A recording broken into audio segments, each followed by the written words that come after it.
Hi to everyone. ఇప్పుడైతే మేము మా టమాటో ఫీల్డ్కి అయితే రావడం జరిగింది.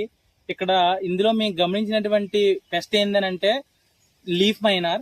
ఒకసారి చూడండి, లీవ్స్ అయితే మాత్రం లీఫ్ మొత్తం మీద కూడా ఏదో లైన్స్ గా ఉన్నట్టయితే మేము గమనించాం. దగ్గరికి వెళ్ళి చూసేసరికి ఈ యొక్క డ్యామేజ్ అనేది గమనించడం జరిగింది. ఈ యొక్క టమాటో లీఫ్ మైనర్ అనేది ఈ గ్రీన్ కలర్ టిష్యూని అయితే తినేస్తుంది అనమాట.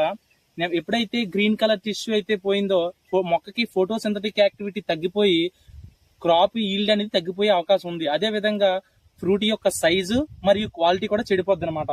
ఇంకా డ్యామేజ్ అనేది సీరియస్ గా అవుతున్నప్పుడు లీవ్స్ అనేవి ఇలా ఎడ్జ్ నుంచి లీవ్స్ అనేది బర్న్ అయిపోయినట్టు కనిపిస్తాయి అనమాట.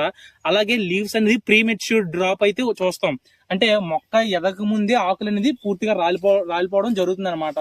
దీన్ని మనం ఎలా కంట్రోల్ చేయాలంటే ముందుగా డ్యామేజ్ అయినటువంటి లీవ్స్ అయితే మనం తీసేయాలి.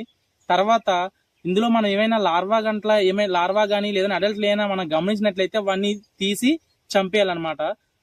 నెక్స్ట్ వచ్చేసి నీమ్ సీడ్ కెర్నల్ ఎక్స్ట్రాక్ట్ ఒక 5% ద్రావణాన్ని అయితే మనం పిచికారీ చేసుకోవాలి.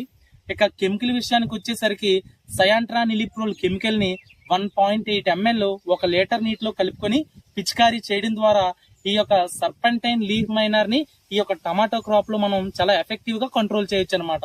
ఇన్ఫర్మేషన్ నచ్చిందా? మన ఛానల్ ఫాలో చేయండి మామ. Thank you.